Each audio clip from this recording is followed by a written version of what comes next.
Yeah, this is definitely a bad situation with lots of chaos happening. I don't see lootables yet. Aha, lootables.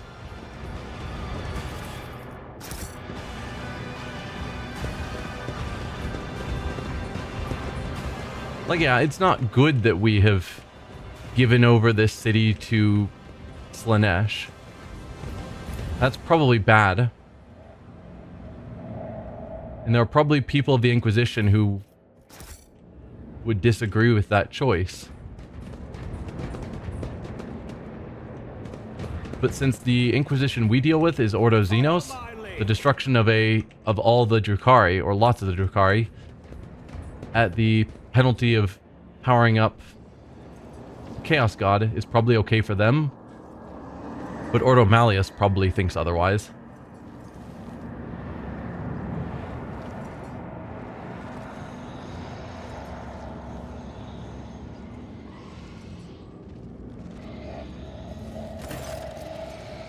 Yremeryss. Cool portrait. I approve. Miserable vermin. Yremeryss hisses through her teeth upon seeing you. Despite her blazing eyes and her bared teeth, you plainly discern what is in the Drukhari's heart. Fear. By sundering reality and causing a disjunction, you let the warp demons invade Komorrah. I will see to it that death comes for you slowly. What about you, child of Krudorak? How does it feel to know that you could not save yourself, your family, or your precious craft world? Your lit spirit stone flashes on her chest, and the ranger's hands tremble on the grip of her rifle. Your death will give me no joy, Archon Yremeryss, but it may give peace to the spirits of my kin. If you wish to live, then get out of my way. I have to come for the gate, not your life. No, we're gonna kill her. The toys of your pet homunculus did little to help him. All those craft world fragments, all those prisoners, was it worth all of it? Was it all worth it, Xenos? What did you need Farseers for? Why take such a risk? It's a good question. Grown tired of the games and machinations that you have ushered into my realm? Prepare to die, Archon Yremeryss. Yeah, what did you need the Farseers for? Why take such a risk? So be it, I will humor you before death. If only to step out of another's shadow once and for all. I wish to orchestrate a little disjunction, and with my helpless brethren in my clutches, who are capable of tearing apart the veil with their mere presence, it could not have been simpler. When the time came, the Farseers would be my weapon against the Reaving Tempest's rivals. Under cover of the Cataclysm, my blades would behead all those who stood in the way of my ascent. So you were planning on tearing open the same portal to chaos that we just did, but you wanted to control it so that you could time it to take out your enemies. I assume that means you thought you had a way of shutting it back down afterwards. Although maybe us blowing up the machine removed that plan. All those craft world fragments, all those prisoners, was it all worth it, Xenos? Spare yourself the struggle of comprehending the meaning behind my deeds, wretched creature. Krudorak was to be my key to power, the likes of which the Reaving Tempest could only dream of. Majesty is mine alone to claim, and I will claim it. No, Archon, you are destined for retribution. Blood for blood. I cannot destroy your entire cabal, as you destroyed Krudorak, but I have the strength to cut off the snake's head. Poor little outcast. Yremeryss leers at Yremeryss, staring into her eyes like a predator. The suffering of your brothers and sisters nourished us for a long time. Now you too will give me your pain. The toys of your pet homunculus did little to help him. Yremeryss smirks. Oh, I am certain the homunculus still has plenty of unbroken toys left. You haven't seen even a tenth of what Tarantius commands. Yeah, I... didn't really scare me, if I'm honest. I'm not going to give her the chance to live. That's dumb. I've grown tired of the games and machinations you've ushered into my realm. Prepare to die, Archon Yremeryss. Die? Ha! Yremeryss draws her weapon. You're the only one who dies today, and after I'm done with you, I will pay a visit to real space to observe the terror and ruin wrought by my cabal. Do you know, monkey, that so many of your kind have had their lives cut short at the hands of their own kin? I used you to purge the ranks of the cabal, to clear all obstacles from my path. I used you to accomplish my goals. I colluded with your kind, despite your much much vaunted hatred of xenos, which ought to have prevented any of you from even considering such a thing. My servants are heading out on a new hunt as we speak. Who will become their prey? Which lights will wink out in the void? How many Monkey will perish in the darkness? Yremeryss lets out a mocking laugh. You will never know. In the name of the God Emperor, I will destroy you, xenos. Such amusing loftiness coming from an insect. Your toy god cannot help you, and nor can he help your fellow kin, that delectable prey still confined to boundless darkness of real space.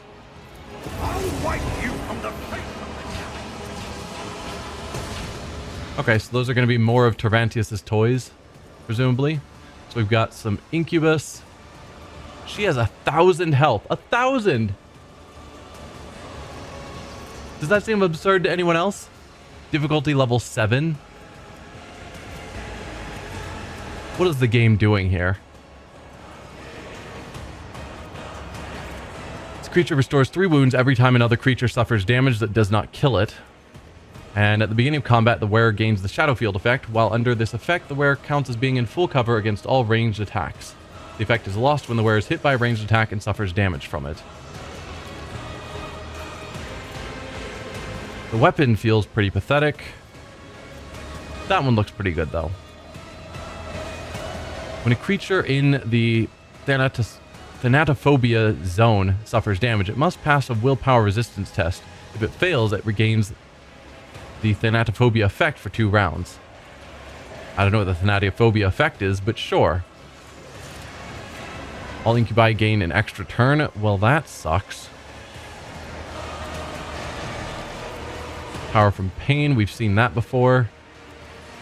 Burning touch of the warp, yeah. You suffer additional damage from psychic powers. Good stuff. Combat master, dual weapon, breaking attack, versatility. Yeah, most of that I'm familiar with. Alright, so we're going to want to focus you down, of course. Oh, you've got a bunch of these grotesques. Including the 2 that are down here. Alright. Sure. Well, let's start out by getting into some cover. Same with you, Cassia. Same with you, Yremeryss. And then for our melee people,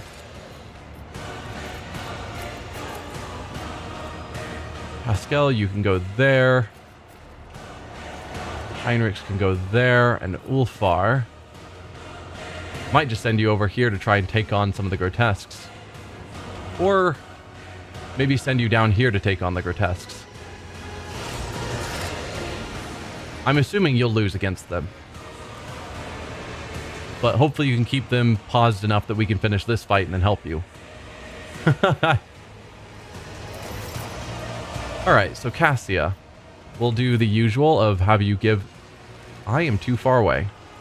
Have you use this ability. I'm a navigator, not a servitor. Then bring it down. Light ourselves on fire. problem for me.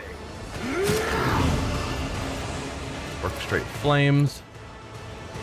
That ends our turn. And you can boost us even more. Accustomed to being ordered around. If I may. Inquisitor's Tenant. High momentum. Perfect. We got the high momentum. That's what I like to see.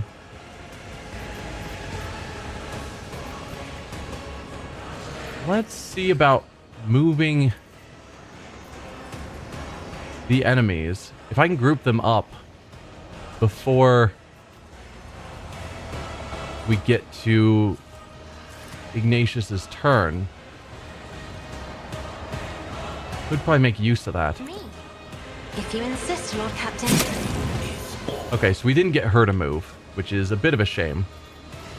But I do like the idea of... No, we'll save her zones till after Ignatius has weeded out some of their numbers, I think. So yeah. In the name of House Orselio, I shall prevail. So we can hit A couple of them there.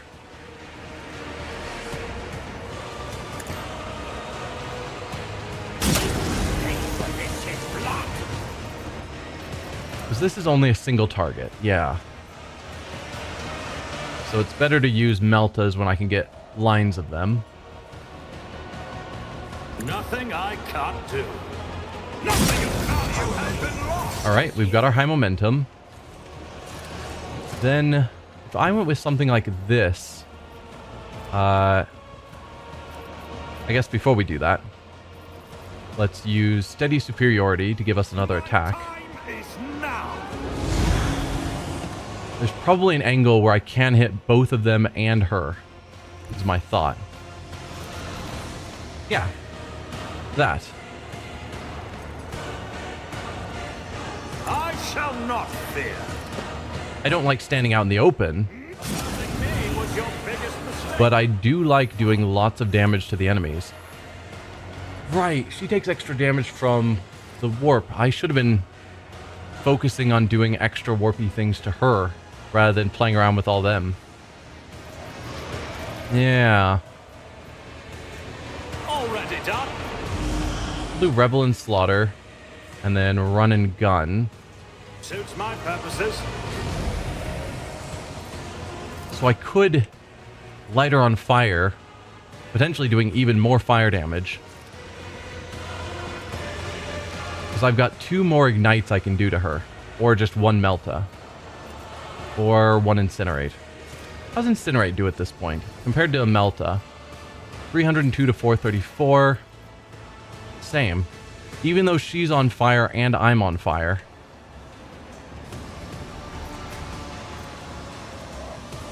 Neither one of us seems to count as being in her line of sight.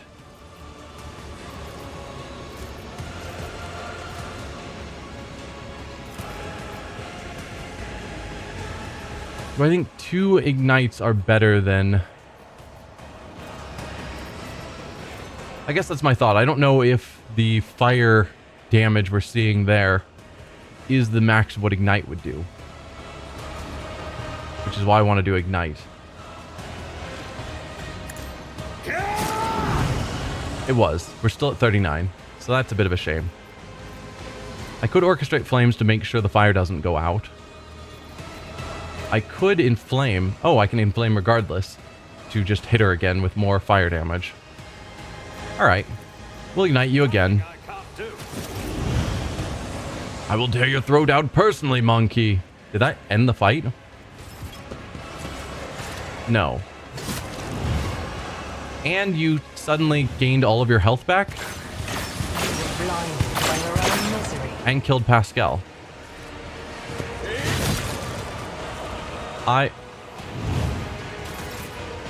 I'm confused?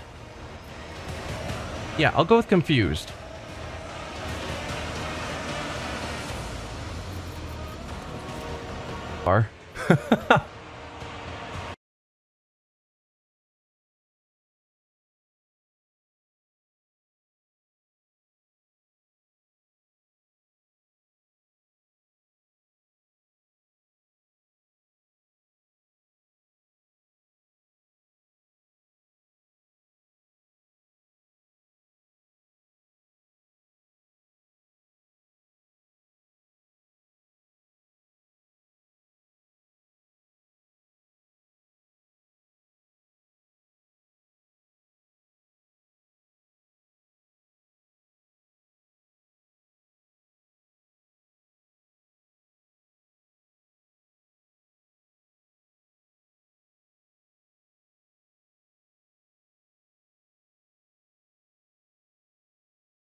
And then let's go back into cover, because that sounds like a good plan.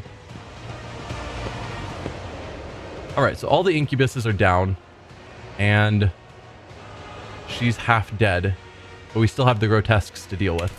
Back to Cassia's turn. So we can go with zones now. I still think making a melee zone here makes sense. I am a navigator, not a servitor. With a kill zone. I'm not accustomed to being ordered around.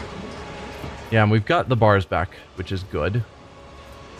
Backline to give yourself a bit of a dodge bonus is good. And then for crits, can we get both of us? No. That's a shame. Yeah, if I could rotate it the other way so that from this square it covered this rectangle, we'd be good. But I can't click here because that's where an object is.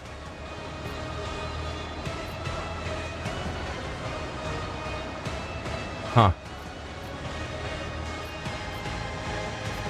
Yeah, that's a shame.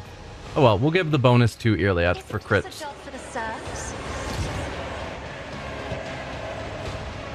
Then you've got one more action, so held in my gaze on her. 202 damage. She's nearly dead.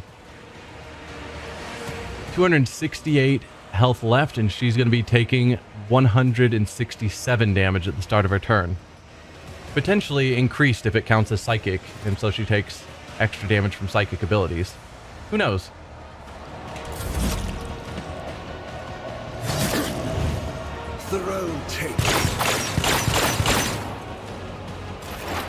Yeah, that was not a very effective turn for her. I mean, yeah, Heinrich's took a lot, but that's fine. Perfect spot. We will mark you as prey for sure. And then Cole the Bold. Piercing shot. And let's take our shot. I am not your xenos pet. Ancestors, guide me. Good solid hit. Claim the bounty. I understand your intent. 51 health left. So at the start of her turn, she'll die. We could get another free attack. Yeah. Fall, creatures! Are you moving? No more. Okay. Yremeryss is down. We just have the 4 grotesques to deal with. And that sounds fine to me. You can't mark... You can mark him as prey. Okay. If I must.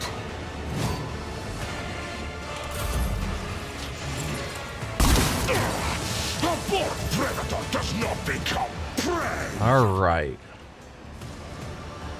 No way for me to line up them into a Melta path, unfortunately. I could head back here to get the crit bonus.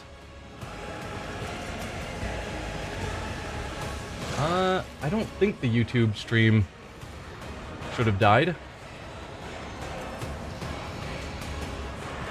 Still looks like it's up. No, it's definitely lagging a bit. It says I have an excellent connection.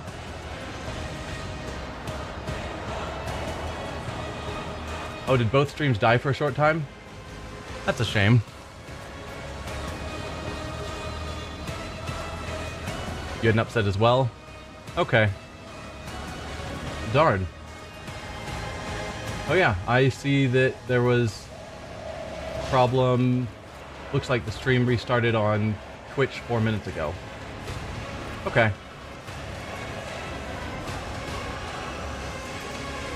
Although OBS is saying 0 drop frames, so I don't know.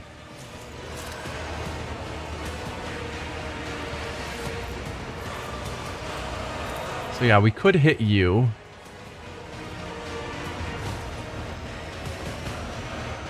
Probably, since I'm only going to get a single attack, single Melta probably is better than one Ignite. No, I'm going to get 2 attacks. But still, Meltas hit harder than Ignites, even though Ignite has them burning for a few turns. I don't think they're going to get a lot of turns. Never wavered in the face of adversity.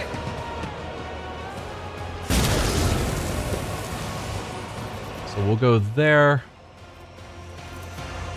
And then here. Just take you out. You didn't stand a chance. I have a third attack. Why?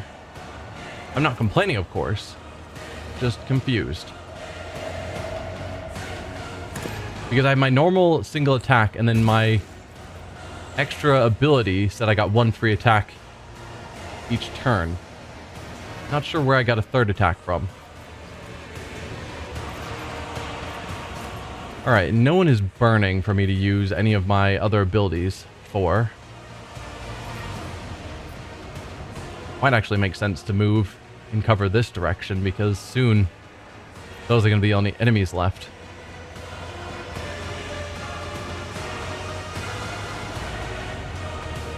I don't know. It's fine. Another grotesque gonna shoot at Ulfar. Yep. It's fine. Wow. All you did was move forward and then just stop your turn? Okay. Ulfar, what can you do here? Because I could have you charge forward and attack with your knife.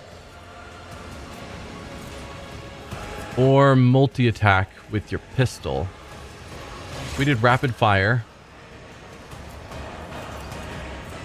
Devastating attack. Confident approach. Probably is a reasonable starting choice.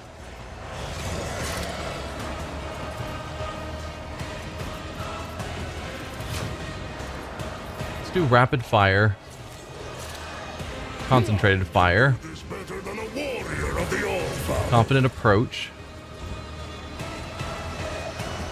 So if I wanted to use this... Yeah, I can focus down one. But if I point sort of middle, then he's only got a 20% on each versus 80%. So I probably do want to just focus on one. But there's no reason for me not to step even closer. Still 80% even from point blank. Does that seem right to you? Well, I can do something like this, so it's 80% on him and then 20% to hit the guy beside him. That's probably better. I hunger for battle. Feel the icy bite of death! Then run and gun. And you'll get a single attack, which I could go with the bolter. Or the knife. Seems like the bolter is just better. Let's see if we can make you catch fire as well. So shall it be. This thunder. Yes, I can. That'll be good for whenever it gets back to Ignatius's turn. And then technically I could kick you, but I do have movement. Do I want to kick you? Yes. We go there and then kick. See how the wolf succeeds. Fun.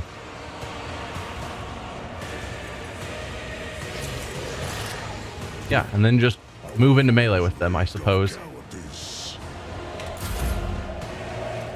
Alright, Heinrichs, you are far too far away. Let's have you do your warp speed. Let's see to it. Give yourself a slight boost in speed. You can get to here, and then charge down to here.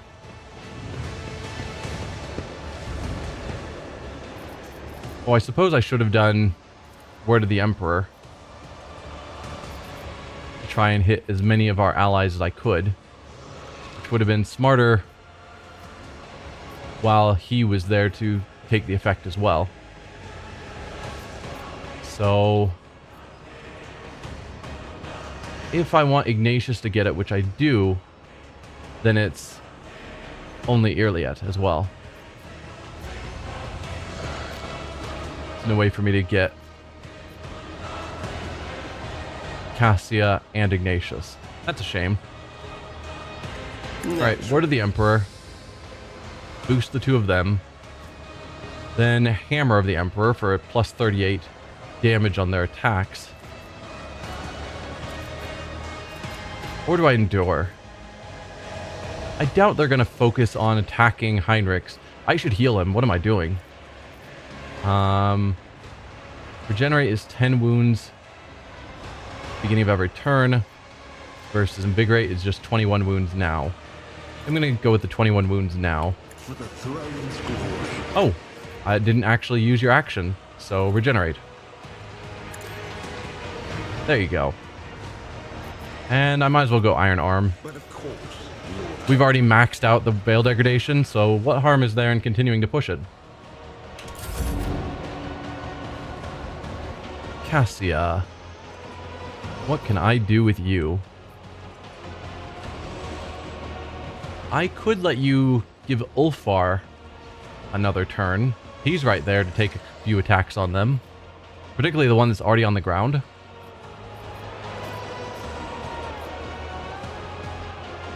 Let's have you step forward. Stay away from that.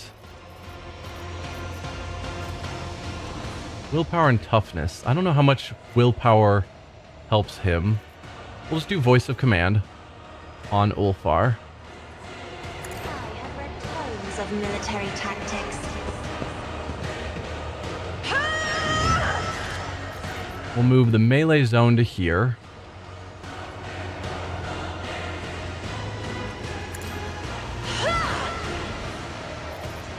Does it still count as a kill zone?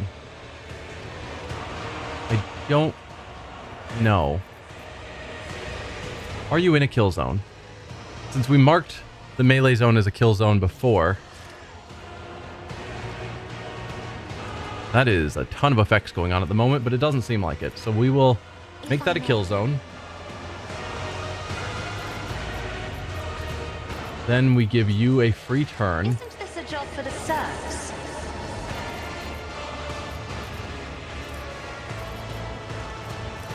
If you use this on him while he's on the ground. There was 100. There we go. 100%. That feels pretty good to me. So let's go with...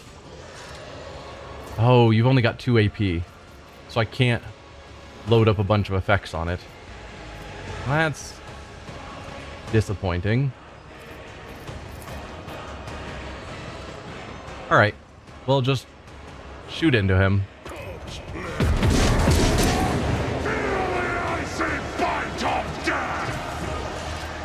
You should still be in a confident approach, I would think.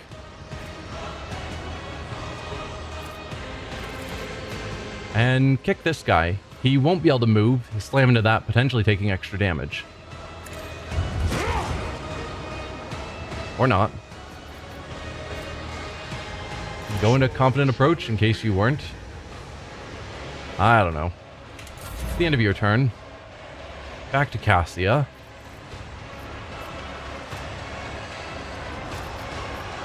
Let's give this bonus. Where do I attack?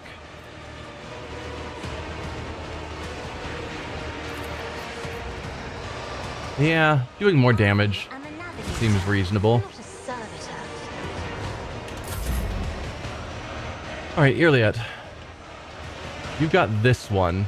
Let's see what you can do. So, we don't need the dodge bonus. Let's go Cull the Bold. Piercing shot. Then take your shot. No weakness is hidden from my sight. And then claim the bounty. This tedium is beneath me. Another soul slips beyond Perfect.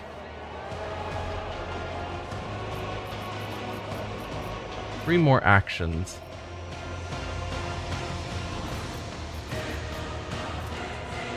Let's analyze you. I am not your xenos pet.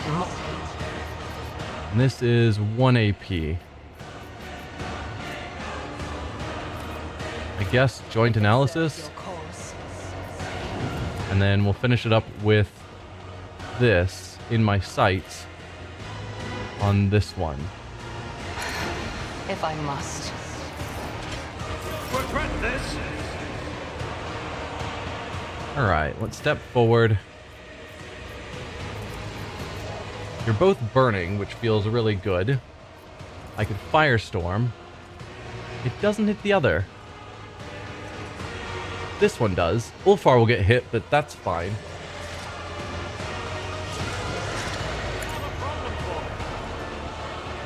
Ulfar can take a bit of a fiery hit.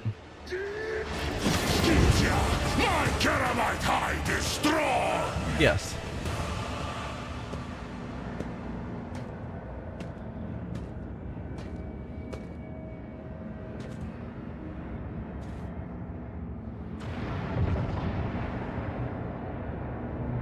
Okay, we've got our gate out of here.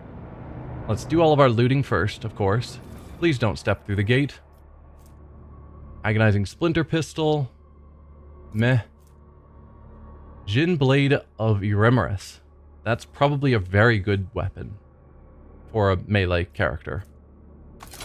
We don't need the Incubus Claves. Then we have Shadow Field. At the beginning of the combat, the wearer gains the Shadow Field effect, while under this effect, counts as being in full cover against all ranged attacks. So it's just one of our basic extra items that we can put on anyone to give them full cover against ranged attacks. Interesting.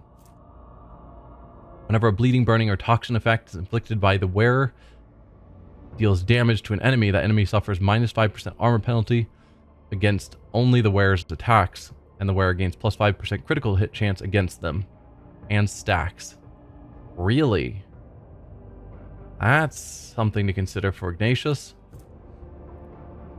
Warlord's Amulet grants the wearer intelligence bonus to dodge to the wearer and their allies. And their allies?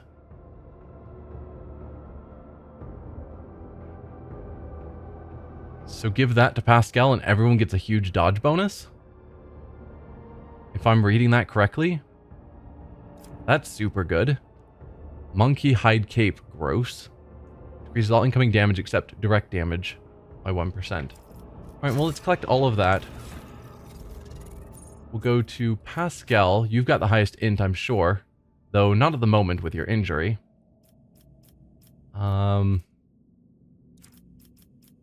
Though we did learn that skin patches heal trauma.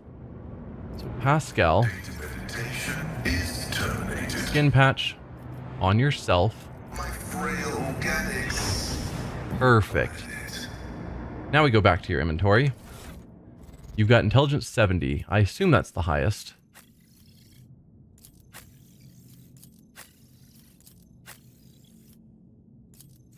Yes. By quite a bit.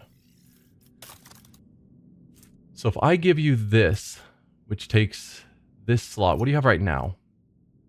Single attacks with bolter weapons automatically hit their targets? Yeah, no. So currently your dodge is 54. And if we look at, say, Ignatius at 102. So if I put this on, you go up from 54 to 60. And Ignatius goes from 102 to 109. Okay, so it's only a small percentage bonus to dodge, which I guess is what it said. But still, that's not bad.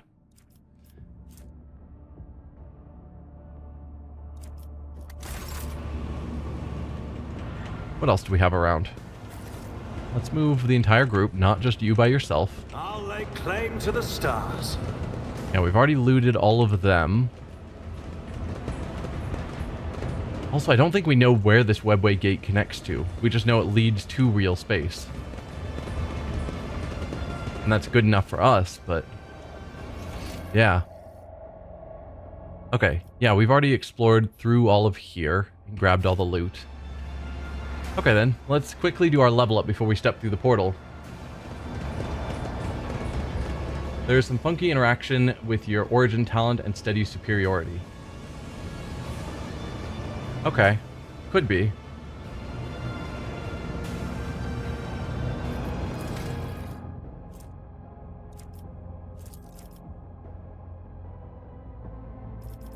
So let's just look at what I've starred already. I have starred a lot of things. All damage dealt by the characters increased by 3% until the end of combat for every new enemy damaged by them this combat. Reasonable. Characters' critical hit chance and critical damage are increased by 5% of their dodge. I have a great dodge. I have an absurd dodge.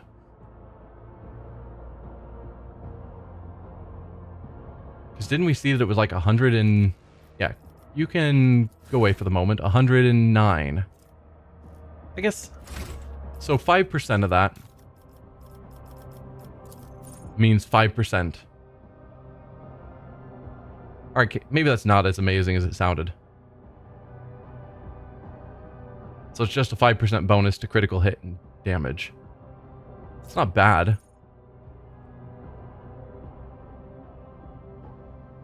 Automatic healing would be good because I am lighting myself on fire.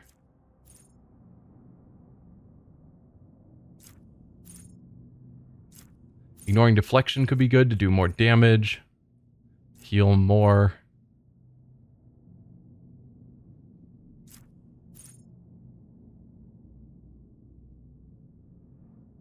Whenever you score a critical hit, you have a chance to increase your critical damage bonus by half.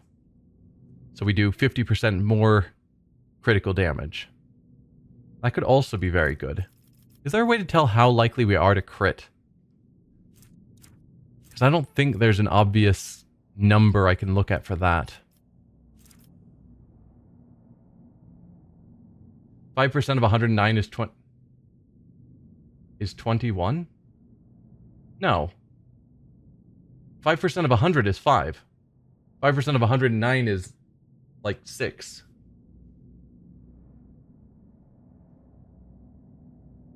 How are you getting that 5% of 109 is 21? Am I missing something?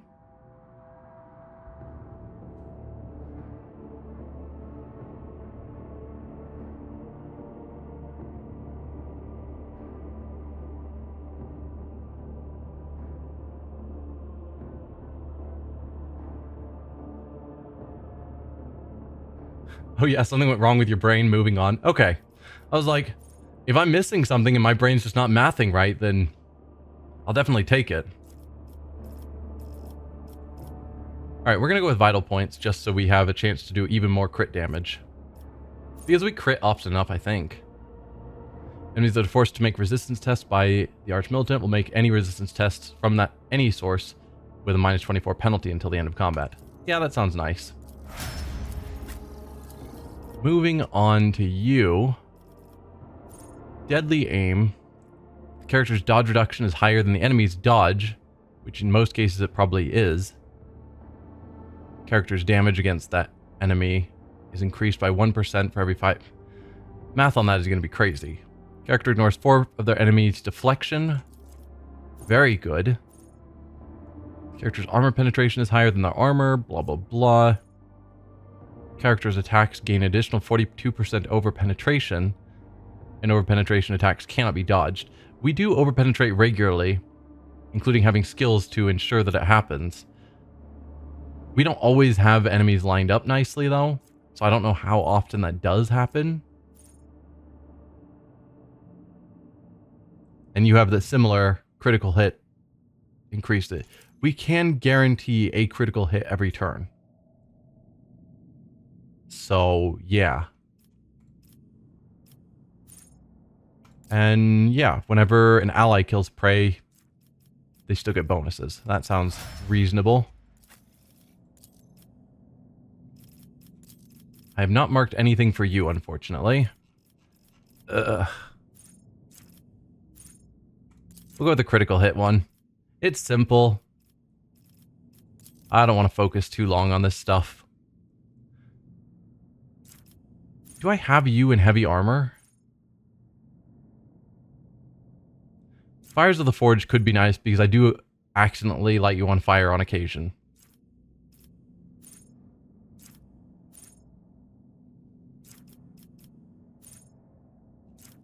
Or there might be some value in just... Oh, we don't have the basic talents here. We don't do toxin.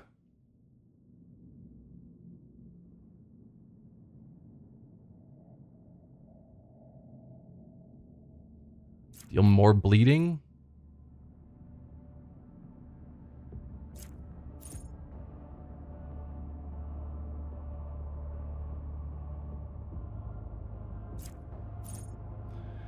I don't know.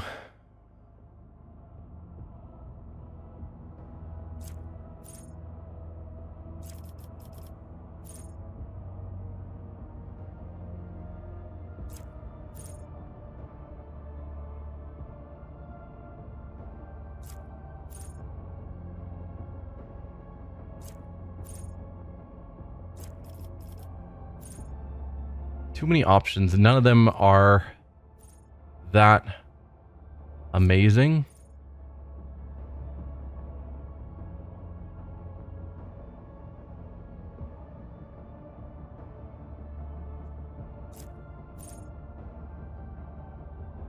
I mean, a plus 25 to lure xenos feels a little wasteful, so probably not.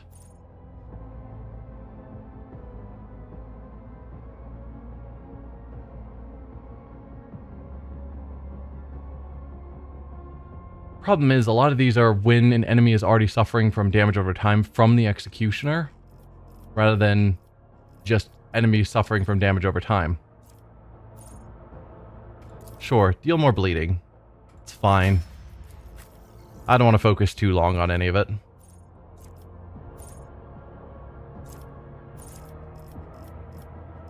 So I can't do any obvious psyker stuff.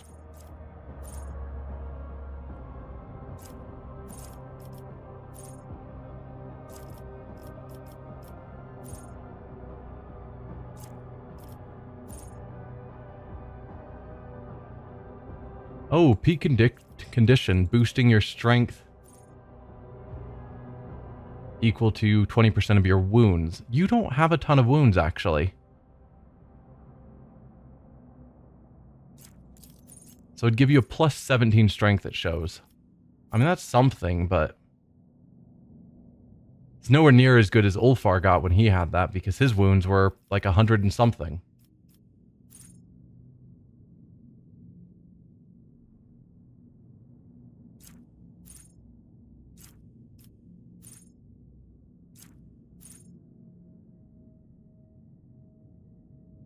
Whenever you're attacked by an enemy, you gain momentum equal to the difficulty tier.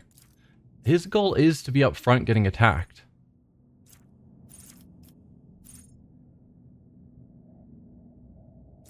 So that's something.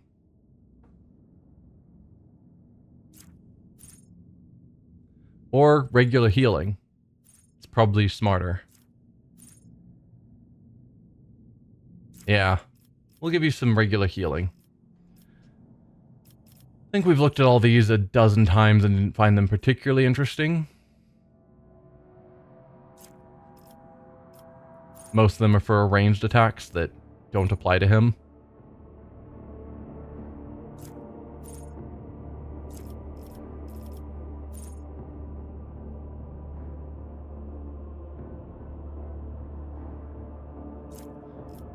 Yeah.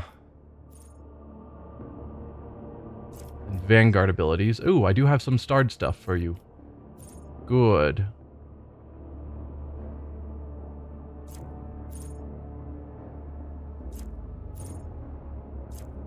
I don't know how often we get crit, but crits are bad. So making crits be less bad is probably fine. Cassie, I've got nothing marked for you, unfortunately. Problem is, a lot of these are making your own attacks better, and you don't attack.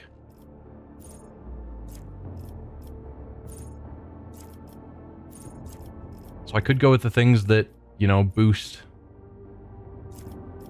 your healing or whatever. Bonus to your strength. Yeah, that's what Cassia needs.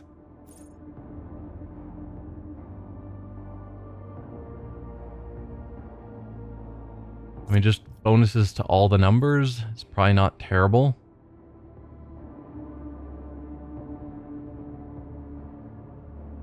Ooh, If an extra turn given by the character's abilities or talents grants movement points, target gains +4 additional movement points. If action points, target gains +1 additional action point. That is good. And then I don't care about any of those. Do I have anything marked? I do. Start of combat, the Grand Strategist gains 1 random unknown stratagem and can use it until the end of combat for 0 AP. Sure. And Ulfar, what are we doing with you?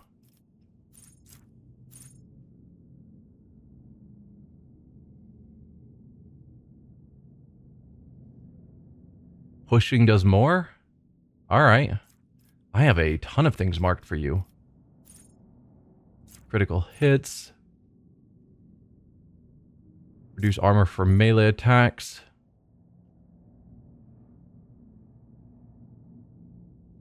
Plus 24 damage from colliding. So that's probably what I assumed he already had when I did the kick and it did no extra damage. That's probably what I should do. And then maybe we go with out of my way afterwards so that he can chase down the enemies he pushes away. And possibly give him a weapon that does push on its own, like a hammer, rather than his giant combat knife.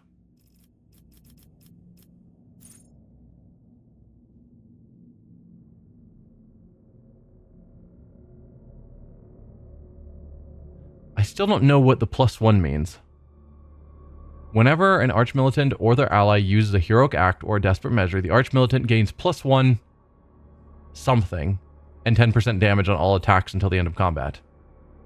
That is definitely a missing bit of text. And it would be nice to know what it's actually doing. I mean, 10% damage on all attacks until the end of combat's good. Weapon-based damage? I mean, maybe? But if it's already giving a plus 10% damage, I don't think that +1 is damage. I could see it as +1 action point or +1 movement point or something. Just don't know. The 10% damage is still pretty good because we do use heroic acts all the time. And giving him a 10% bonus to damage until the end of combat's pretty good.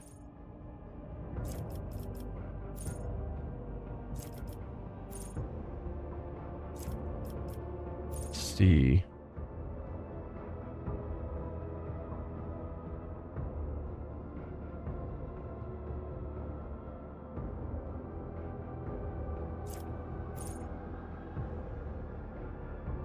Yeah, we'll go with accustomed glory. Seems like a pretty sure way of getting a +10 bonus for basically all combat because he seems to go later than a lot of other people. Alright, quick save before we actually step through this portal. You never know what's going to happen. Let's head on through. Into the webway.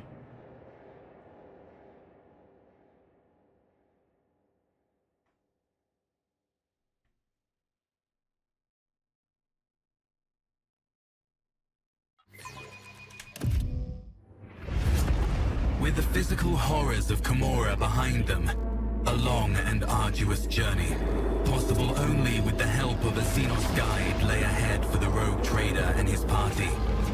From one strange destination to the next, through unknowable environments, the mere sight of which could drive one to madness.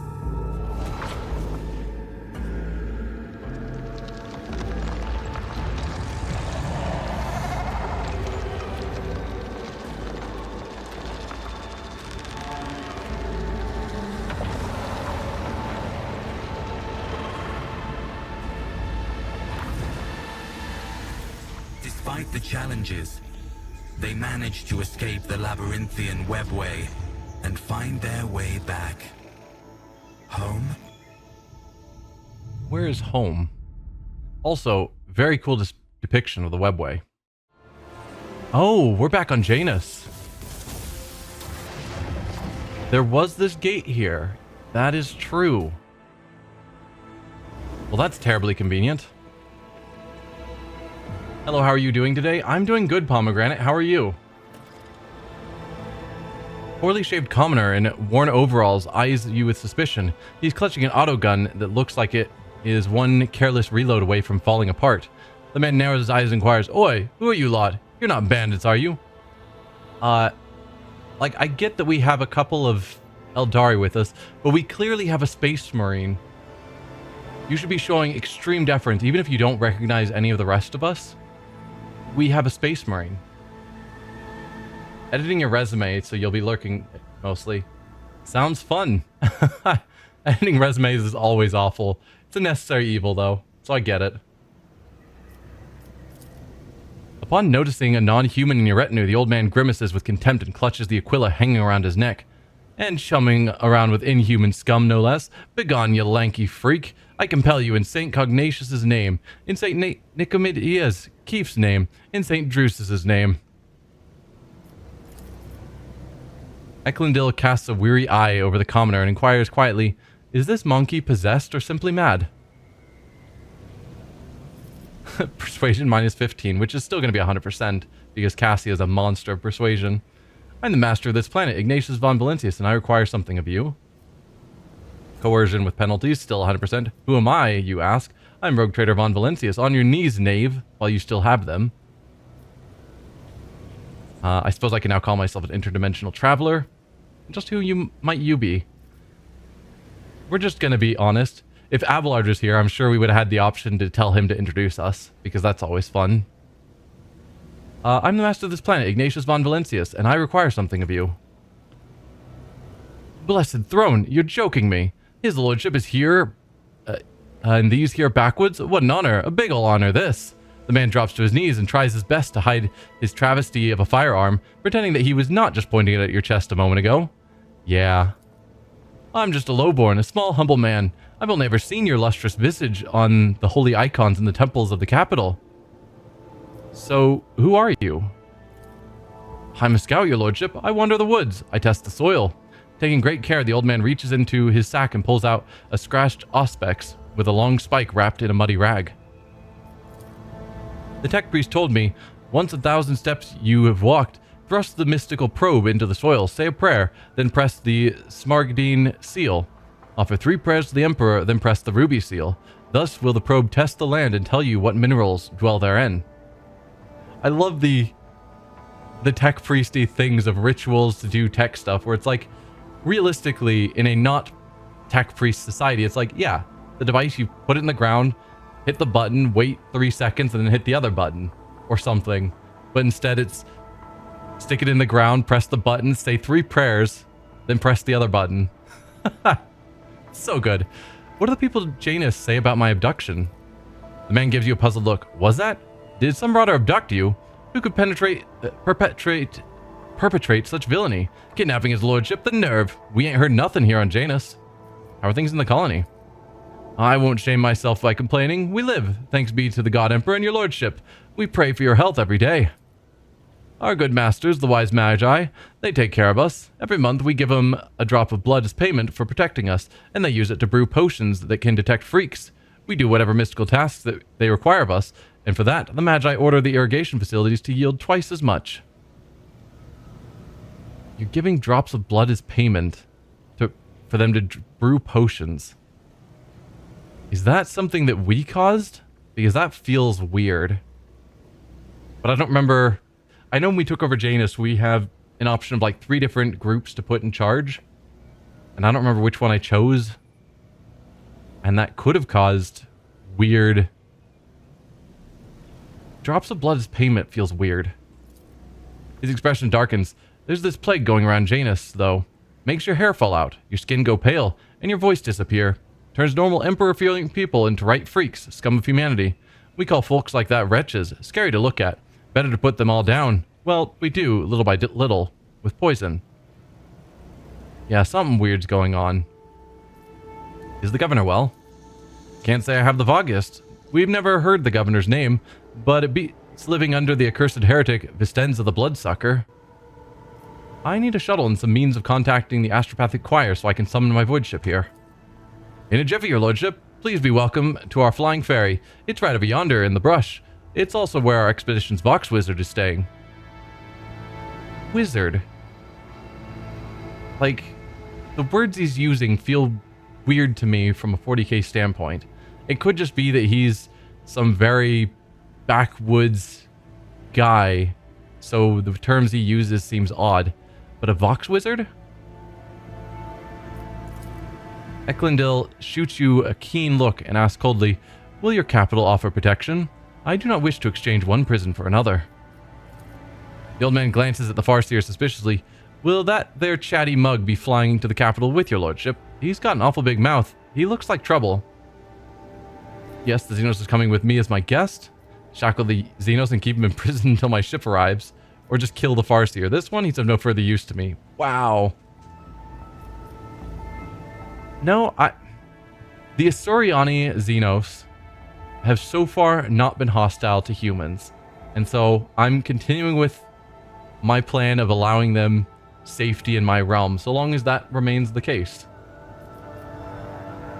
I mean, I guess they did, theoretically, we're assuming, attack Theodore's ship and blow it up, causing the plague on their people. I guess? And somehow the ship and Theodore were fine afterwards for no reason. That whole situation still makes no sense to me. Yes, the Xenos coming with me as my guest. With a frowning grimace, the commoner bows and mutters under his breath, "Oh, this won't end well. With guests like these, better grab them by the floppers to the pyre. Burn them right quick." Oh, we're just going straight to the voidship bridge from here. Well, that's nice. So whatever was going on in Janus, apparently we're not looking into it at the moment. So you're not going to purge your crew from Xenos and heretics? And you call yourself dogmatic? Yeah. I am mostly dogmatic, leaning iconoclast. But definitely not like super extreme dogmatic. Because some of those dogmatic choices just are far too ruthless for me to be enjoying using them.